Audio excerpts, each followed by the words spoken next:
Hi, welcome to Danny After Dark. If you're new here, make sure to like and subscribe so you don't miss a notification or a new episode. Tonight, we'll be featuring the case of WWE professional wrestler Chris Benoit. This case was suggested by a good friend of the show, Eric Weinbender. So thank you, Eric, for the case suggestion. In addition, my thumbnail photo for this week's episode was also made for me by Eric. So thank you, Eric, for all of your help. Now, let's go ahead and dive on in. Christopher Michael Benoit was born on May 21st, 1967. He was a Canadian professional wrestler who wrestled for Extreme Championship Wrestling, World Championship Wrestling, and World Wrestling Entertainment. He was a World Heavyweight Champion in both WCW and WWE. On June 25, 2007, the police were contacted to the Benoit home to do a, quote, welfare check, end quote. This is also commonly known as a wellness check. What police found was Chris Benoit, his wife Nancy, and their 7-year-old son Daniel, all dead in their Fayetteville, Georgia home around 2:30 p.m. Investigators confirmed that Chris had murdered his wife, murdered his son, and committed suicide. This all occurred over a 3-day period. Well, what events led the police to receiving the phone call to do a welfare check in the first place? Well, on Saturday, June 23rd, 2007, so 2 days before, at about 3:30 p.m., a coworker, later confirmed to be WWE professional wrestler Chavo Guerrero, received a voice message from Chris. This message stated he had missed his flight because he overslept, and he would be late for that night's WWE house show in Beaumont, Texas. According to the World Wrestling Entertainment WWE website, the coworker called Chris back and said Chris sounded tired. He sounded groggy, but he confirmed everything he had said in his previous voice message. This same coworker also said, quote, he was concerned about Benoit's tone and demeanor, end quote. So he called Chris back 12 minutes later. Chris did not answer the call, so the coworker left a message stating, quote, just call me back, end quote. At 3:44 p.m., Chris called the coworker back. He stated he did not answer the call because he was on the phone with Delta Airlines. He said he was trying to change his flight. What was said of this was, quote, Benoit stated he had a real stressful day due to Nancy and Daniel being sick with food poisoning, end quote. This is what was posted on the WWE website. Also, according to the WWE.com, a coworker who often travels with Chris called him from outside of the Houston airport, and Chris answered. What he said was, quote, Benoit told the coworker that Nancy was throwing up blood and that Daniel was also throwing up, end quote. Chris, that day, later called the WWE's Talent Relations office. What he told them was his son was throwing up and that he and Nancy were in the hospital with their son, but he would be taking a later flight into Houston, so he would still be able to make the live event that they had scheduled in Beaumont, Texas. Well, he did not make that event. On June 24th, 2007, between 3:51 a.m. and 3:58 a.m., 5 text messages were sent to Chris's coworkers. Among them was Chavo Guerrero. These messages were sent from both Chris's phone and his wife Nancy's phone. The first, third, fourth, and fifth text messages stated, quote, my physical address is 130 Green Meadow Lane, Fayetteville, Georgia, 30215, end quote. The fifth text message omitted the word physical. That second text message that I left out of that statement was believed to have been sent to one of Chris Benoit's neighbors, specifically to get somebody to find their bodies after he had committed the suicide. Chavo Guerrero, though, later claimed he also received the second text message. The message stated, quote, "The dogs are in the enclosed pool area. Garage side door is open," end quote. Well, what happened after the bodies were discovered? Well, police had to put the pieces back together. Investigators had to determine what exactly happened and in what order. What investigators did determine was on June 22nd, 2007, Chris had killed his wife, Nancy, leaving her bound at the ankles and wrists, and then covered her with a sheet in the room of their home. She died of asphyxiation. She had bruises on her back and stomach, which were consistent with Chris pressing a knee into her back while pulling on a cord around her neck. A Bible was left by her body.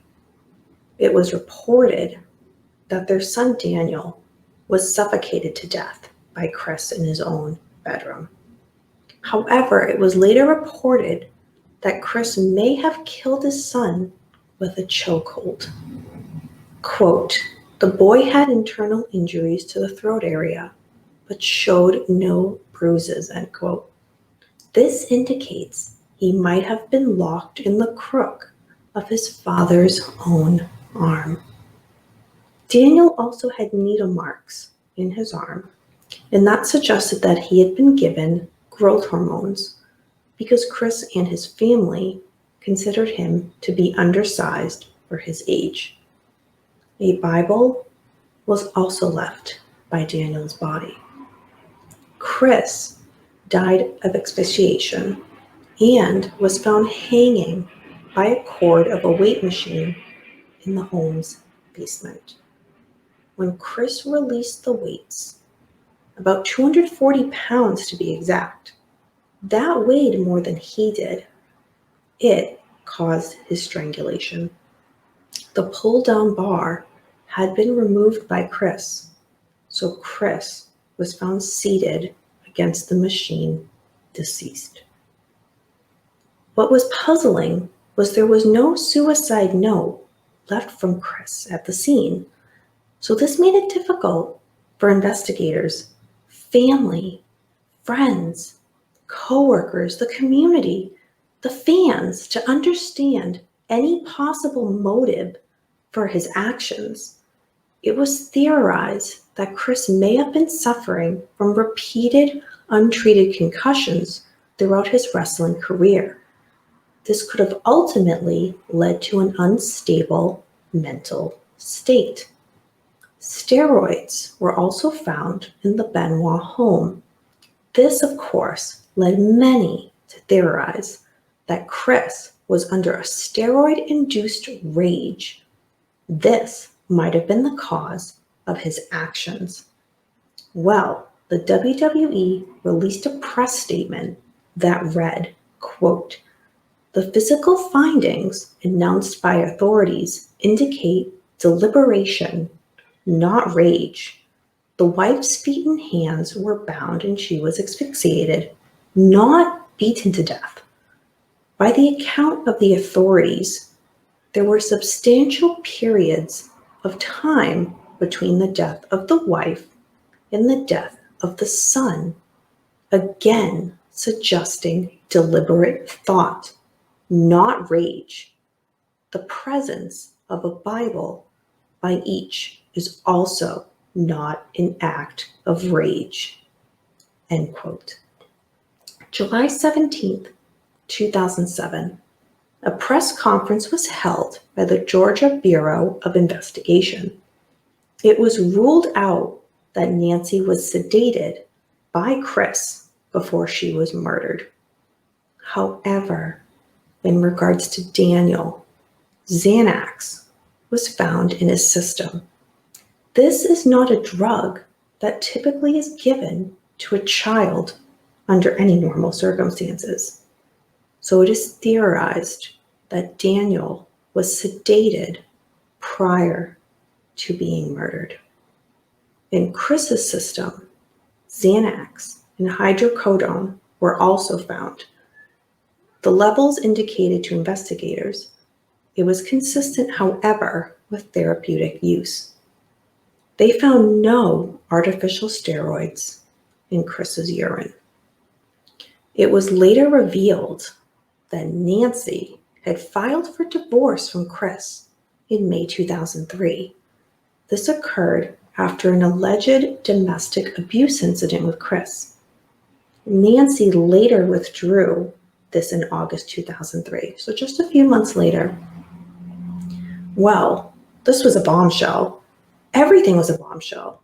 So how did the WWE respond to all of this news? Well, let's go in order. The night of the deaths, the WWE released the statement, quote, "World Wrestling Entertainment is deeply saddened to report that today, Chris Benoit and his family were found dead in their home. There are no further details at this time, other than the Benoit family residence is currently being investigated by local authorities." Tonight's Raw on USA Network will serve as a tribute to Chris Benoit and his family. WWE extends its sincerest thoughts and prayers to the Benoit's family's relatives and loved ones in this time of tragedy, end quote. WWE canceled their scheduled live Raw show on June 25th, 2007. They replaced it with a broadcasted version of a tribute to Chris Benoit's life and career. This tribute featured his past matches, segments from The Hard Knocks, which was Chris Benoit's story DVD, and comments from fellow wrestlers and announcers. I actually watched this event because I was into wrestling back in the day. It wasn't announced until the tribute special was nearly over that reports surfacing that this was a murder-suicide, specifically that Chris had murdered his wife and son before killing himself. The next night, after the details of the deaths became concrete, WWE aired a recorded statement by Vince McMahon before their ECW broadcast. I actually watched this announcement. The statement stated that Chris's name would not be mentioned other than during Vince McMahon's comments, and it hinted at regret for airing the tribute special. The WWE company then quickly and quietly distanced themselves completely from Chris Benoit. The exception was of past match results and listings in WWE's title history. However, the WWE's website removed all past mentions and merchandise of Chris. The WWE also edited out all matches that contained Chris Benoit and from rebroadcasts of matches from their extensive video library. To this day, there is still so much speculation as to what really caused Chris Benoit to kill his wife, to kill his son, and then take his own life. And that is the case of WWE professional wrestler Chris Benoit. Thank you for sticking around for another episode of Danny After Dark. Do you have a question or a comment about the case? Leave it below. Let's be interactive. Do you have a suggestion for a case that you would like me to cover?